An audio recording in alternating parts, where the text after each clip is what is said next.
ဘောက်ဆာတွေအတွက်အရေးကြီးဆုံးချိန်ပိုင်းခြားတစ်ခုက weight check weight in လုပ်ပြီးတဲ့အချိန်ကစပြီးပြိုင်ပွဲမတိုင်ခင်ဂျားကာလအခိုက်အတန့်ပါပဲ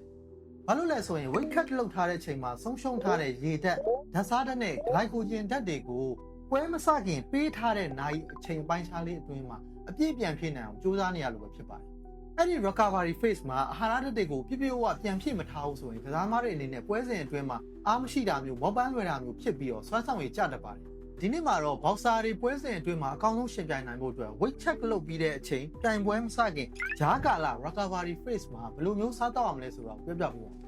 ။ Okay အားလုံးပဲမင်္ဂလာပါကျွန်တော်ကတော့ sport nutritionist ဒေါက်တာအောင်မဖြစ်ပါတယ်။ဒါနဲ့တခုတတိပေးချင်တာကဒီ recovery phase ကြာချိန်ကပြိုင်ပွဲမျိုးစားတော့မူတည်ပြီးတော့အချိန်အပြောင်းလဲတွေတော့ရှိတာပေါ့နော်ဒီအပျော်တမ်းပြိုင်ပွဲတွေဆိုရင်မိနစ်30ကနေဒီ6နာရီလောက်ထိပေးတတ်ပြီးတော့professional တကယ် international ပွဲကြီးတွေဆိုရင်တော့12နာရီကနေ36နာရီလောက်ထိရတတ်တယ်ပေါ့နော်ဒီကြာချိန်မျိုးစားပေါ်မူတည်ပြီးတော့ကစားသမားရဲ့စားသောက်မှုပုံစံလေးတွေကတော့အနည်းငယ်ကွဲပြားမှုတော့ရှိပါဒါဆိုရင်စလိုက်ကြအောင်ပါပထမဆုံးအနေနဲ့ weight ချိန်ပြီးခြင်းမှာရေနဲ့ဓာတ်စားဓာတ်တွေကိုပြန်ဖြည့်ရပါမယ်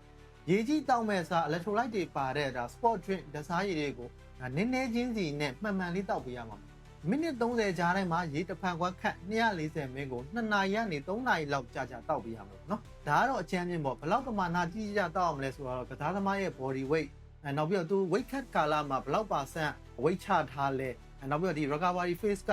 ဘယ်လောက်ရလဲပုံမှာမူတည်ပြီးတော့အနေငယ်တော့ပြောင်းလဲမှုရှိရပါမယ်နော်ဒီနေရာမှာနောက်ထပ်သတိထားရမှာတစ်ခုကဒီ electrolyte drinks တွေကိုတစ်ခါတည်းနဲ့တစ်ပိတ်ထဲဒီ1 liter တစ်ခါတည်းမော့လိုက်တာမျိုးမလုပ်ရပါဘူးဘာလို့လဲဆိုတော့ဒီ glucose ပါတဲ့အရည်တွေကိုအများကြီးတောက်တဲ့အခါမှာအစာချေစနစ်ကိုနှေးကွေးစေတဲ့အတွက်ကြောင့်အရည်နဲ့ဓာတ်စားဖြစ်ပြီးသွားပြီဆိုတော့ကစားသမားတွေရဲ့အဓိကလောင်စာဖြစ်တဲ့ glycogen တွေပြန်ဖြည့်ရပါမယ်အစာချေရလွယ်ကူပြီးတော့ဦးကနေမြန်မြန်စုပ်ယူနိုင်မဲ့အစားအစာတွေဖြစ်တဲ့ high glycemic index food တွေကိုစားတောက်ပေးရပါမယ်ဥပမာအနေနဲ့ပေးရရင်ပါမုံဖြူထမင်းဖြူအာလူပစုံဥပြားရည်နဲ့ကျွန်တော်တို့ဒီယိုတွေပေါ့နော်ဒါတွေကိုစားတောက်ပေးရပါမယ်အဓိကရည်ရွယ်ချက်ကတော့ကြွက်သားနဲ့အသေးတွေထဲမှာဒီ glycogen လောင်စာဆီတွေကိုအမြန်ဆုံးနဲ့အပြည့်အဝတိုးလောင်သွားခြင်းလို့ပဲဖြစ်ပါတယ်။ဒါမှသာကစားသမားအနေနဲ့ပွဲစဉ်အတွင်းမှာအကောင်းဆုံးရှင်ပြိုင်ထိုးတက်နိုင်ပါလိမ့်မယ်။နောက်ဆုံးတစ်ချက်ကတော့ပွဲမတိုင်ခင်မှာစားရမယ့်အစားအစာတွေဖြစ်တဲ့အတွက်ကြောင့်ဒီအစာချေစနစ်ကိုဒုက္ခပေးနိုင်မယ့်အစားအစာမျိုးကိုဆင်ကျင်ပြီးတော့စားတော့ရပါ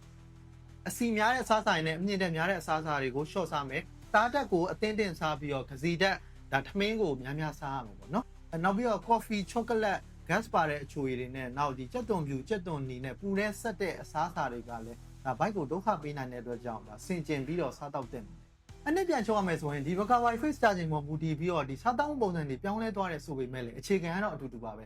weight ချိန်ပြီးချင်းမှာရေနဲ့ဓာတ်စားဓာတ်တွေကိုပြန်ဖြည့်မယ်ပြီးတော့မှကစားသမားတွေရဲ့အဓိကလောင်စာဖြစ်တဲ့ glycogen တွေကိုပြန်ဖြည့်ရပါမယ်နောက်ပွဲမစခင်စားတောက်တဲ့အစားအစာတွေဖြစ်တဲ့အတွက်ကြောင့်ဘိုက်ကိုဒုက္ခပေးနိုင်မဲ့အစားအစာတွေကိုစင်ကျင်စားတောက်မယ်ဆိုရင်ကစားသမားကသူ့ရဲ့အကောင်းဆုံးစွမ်းဆောင်ရည်ကိုပွဲစဉ်အတွင်းမှာထုတ်ဖော်လာနိုင်ပါလိမ့်မယ်။တကယ်တော့ဘောက်ဆာတွေရဲ့နိုင်ပွဲဆိုတာကွင်းထဲကလက်သီးထိုးချက်တွေမှမကဘဲနဲ့ဒီကစားသမားရဲ့ပကံပြားတွေကအာဟာရဗျူဟာပေါ်မှာလည်းအများကြီးမူတည်နေပါတယ်။စနစ်ကျတဲ့စားတောက်မှုပုံစံတစ်ခုကဘောက်ဆာသမားတစ်ယောက်အတွက်အားအကောင်းဆုံးလက်နက်တစ်ခုပါပဲ။အားလုံးအဆင်ပြေကြလိမ့်မယ်လို့မျှော်လင့်ပါတယ်ဗျ။နောက်ဗီဒီယိုမှာပြန်တွေ့ကြမယ်